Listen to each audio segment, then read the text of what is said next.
Hello everyone, welcome back to Inner Kid Keto. If this is your first time here, come on in. Glad to have you join us. You're being part of today a year-long commitment I've made to share what I've learned along life's journey about weight gain, how I got it, and how I'm unpacking it. And each day is another piece of that insight, that recovery, that discovery, and little bite-sized increments.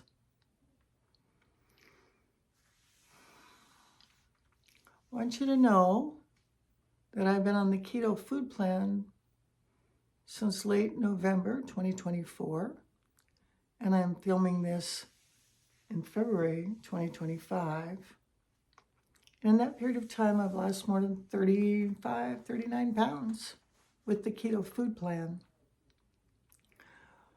But what's more important, because that's a vital piece, is that I've had to deal with the feelings that come up when I'm not medicating with sugar, white rice, white flour, carbs, too much food, potatoes, all those things, okay? And so what this program is about, Inner Kid Keto, is to deal with the feelings, the inner child, the part of us that emerges when we're not masking, numbed out, drugged out with a very potent and powerful drug of food. Because it's a legal substance, because you can buy it anywhere. You can get it through a window. You can get into a grocery store. You could go to a food bank. You could grow a garden.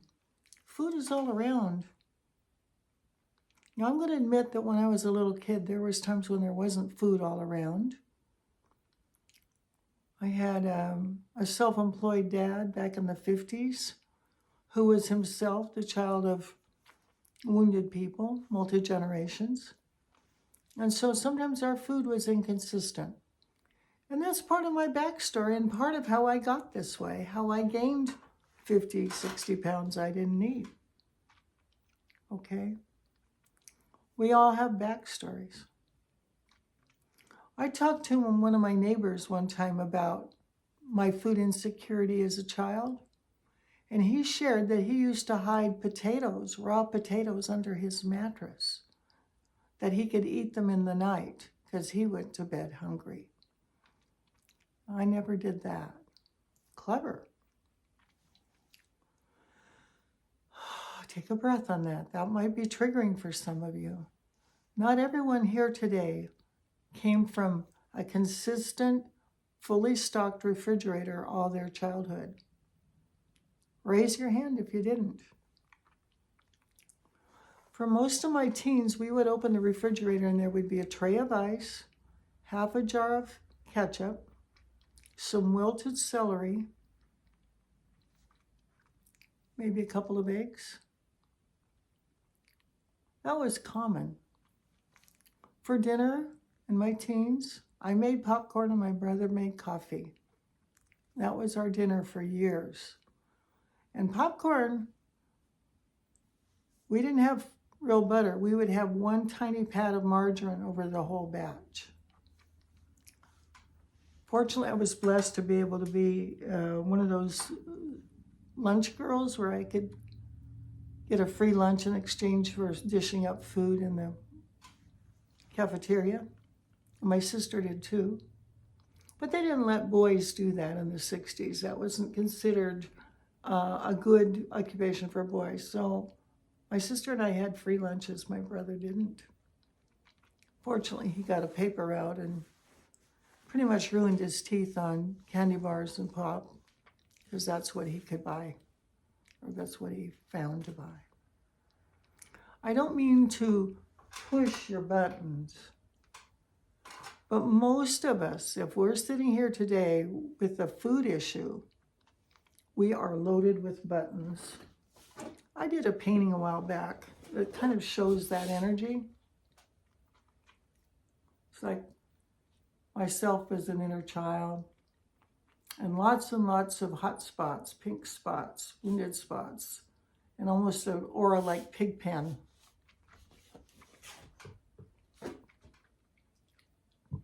I'm going to share one story. One time I did something wrong. I have no idea what I did wrong. But my dad sent me out in the backyard to find my own stick to be beaten with. And I went around the yard for at least a half an hour, hitting myself with sticks, switches, everything. Would this hurt? Would this hurt? Which one hurts the most? It was a sad time. And I finally came in with the thinnest, skinniest little thing I could find. And Dad was kind of gleeful. Ha, ha, ha. That's going to hurt the most. Switches hurt the most. And he taught me that was true. Is there anything about self-abuse in that story that set me up to pull my hair out for 30, 40 years? Trichotillomania? I have short hair back here because I pulled it out and it didn't grow back. Or biting my nails. Or stuffing my food fears. I'm faced with too much food, junk food. Because those old memories got pushed one way or another. Those old painful stories. I know you've probably got a painful story or two, maybe 50, maybe 1,000. My husband has this cool little thing. It's called it's a Newton thing. It's called Newton's cradle. Whoop. You've probably seen those where they go back and forth. It's an energy thing. No one can push my button unless I've got one. My purpose for our program is to help you heal your buttons. One of the ways we can heal our buttons is talk about them and out it. They say in 12-step program, we're sick as we are secret. That's when my team will be available very soon. If you need to talk about things privately, one-on-one, we'll be standing by to hear you. Our website's up, but it's still very rudimentary, innerkidketo.com. But it's coming, and we'll be ready for you very soon. I did a painting more recently, mother and child. Actually copied it from a great master. I don't remember which great master, and I'm not the master. But it was a very tender scene of a mother-child.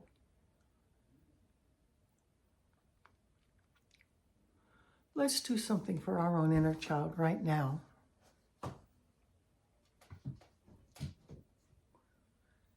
Take one arm, put one hand on your opposite shoulder, and then the other arm under your armpit, and squeeze in. We call this the Ivy hug. Close your eyes and just breathe in. And let it go. And gently rock yourself.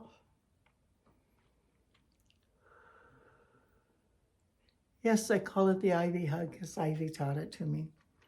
Do your opposite shoulder. And just notice how it feels to be hugged by someone apparently safe.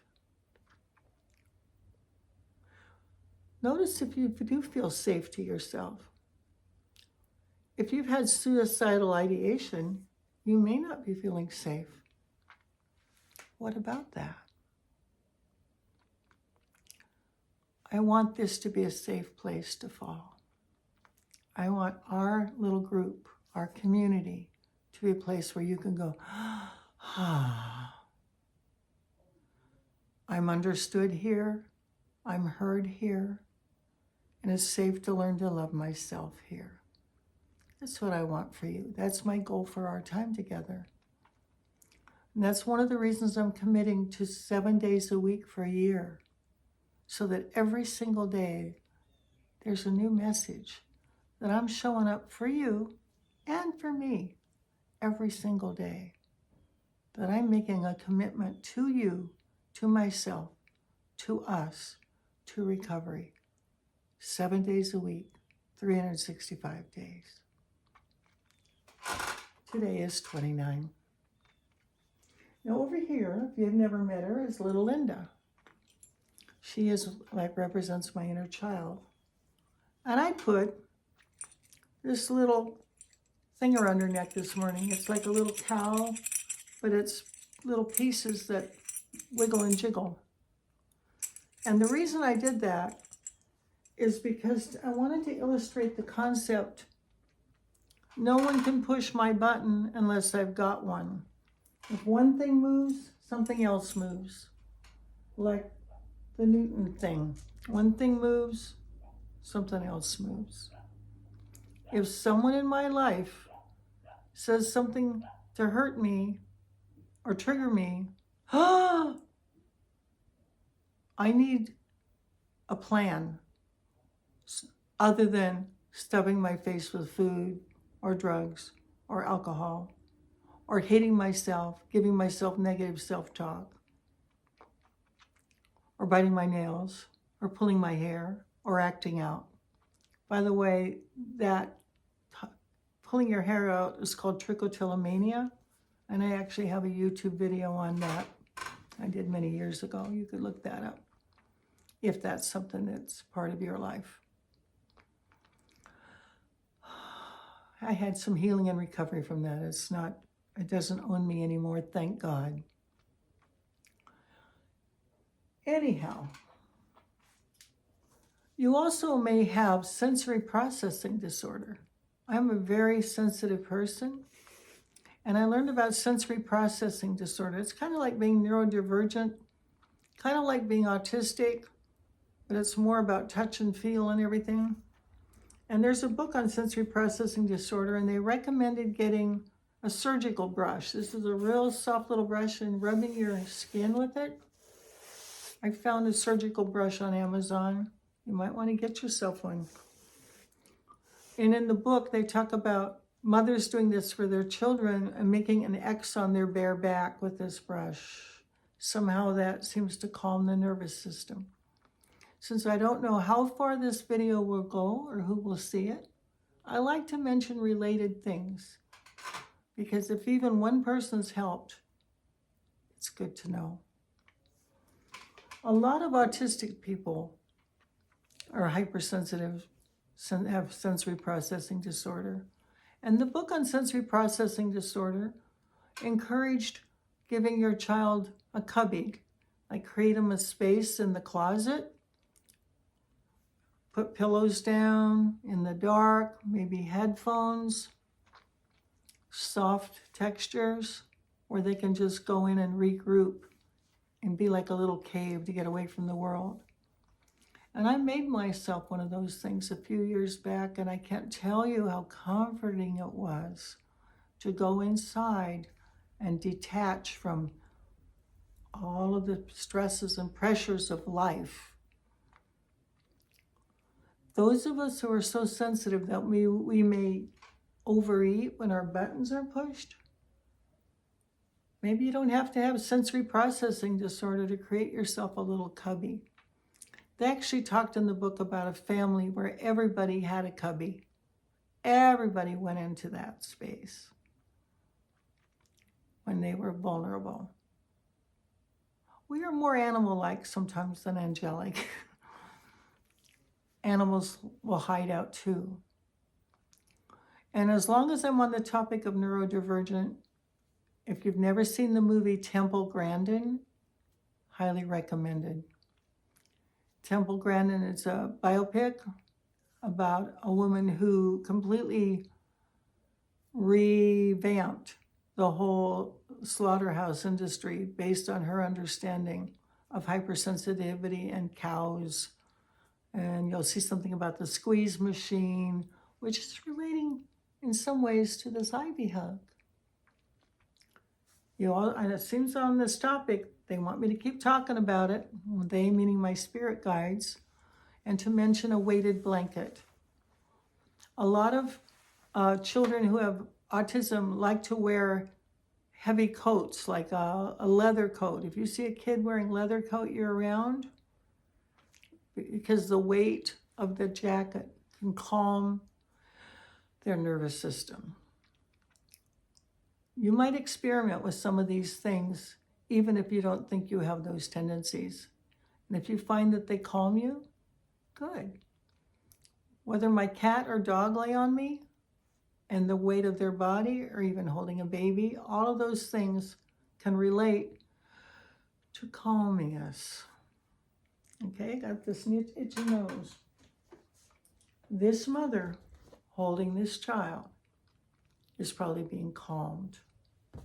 Obviously, the child is being calmed.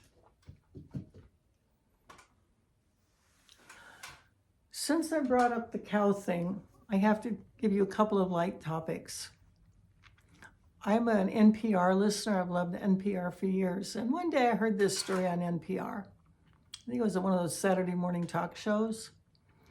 And they said they played this game, that it was a family game, that when you went down the road on a road trip, anyone who saw cows on the right side of the road, those were their cows, and they got to count them. Anyone who had cows on the left side of the road, on that side of the car, they counted those. And the person with the most cows at the end of the trip was the winner. But the trick was, if when you were on the right side of the road, you came to a cemetery, all your cows were dead. And the same on the left. Isn't that silly? And then they said, if you see a lot of cows in a field and you can't figure out how many there are, count all the legs and divide by 4. NPR can have fun with us. One more thing about cows. I was in Virginia Beach at the Association of Research and Enlightenment, Edgar Cayce Foundation, probably 30 years ago. And a young lady got up on the stage and sang a song she wrote. Her name is Annalise Scully, and I loved the song. And when I play the cow game with my husband, I usually sing this song. So forgive my voice. It goes something like this. Many, many, many, many, many, many cows. Many, many, many, many, many, many cows. Many, many, many, many, many, many cows. Many, many, many, many, many, many cows. Out on the hillside, out on the farm. Many, many cows dancing from the barn. Out on the hillside, out on the farm. Many, many cows dancing from the barn. Many, many, many, many, many, many cows. Many, many, many, many, many, many cows. I think we're going to wind up today on a happy note. Maybe you need to learn the cow song and start playing the cow game when you take trips. Make yourself a cubby if you need it. Notice if your buttons are being pushed. Our buttons are pushed. No one's can push your button unless you've got one. So if you get triggered when someone says, hey, you're getting too fat, or hey, you're in trouble, and you freak out, it's probably related to something in the past. If you want help working some of that stuff out, me and my team will be standing by. That's it for now. God bless you. Thanks for showing up one more time to Inner Kid Keto. I'm Linda Schiller Hanna, signing out. Thanks again. See you tomorrow.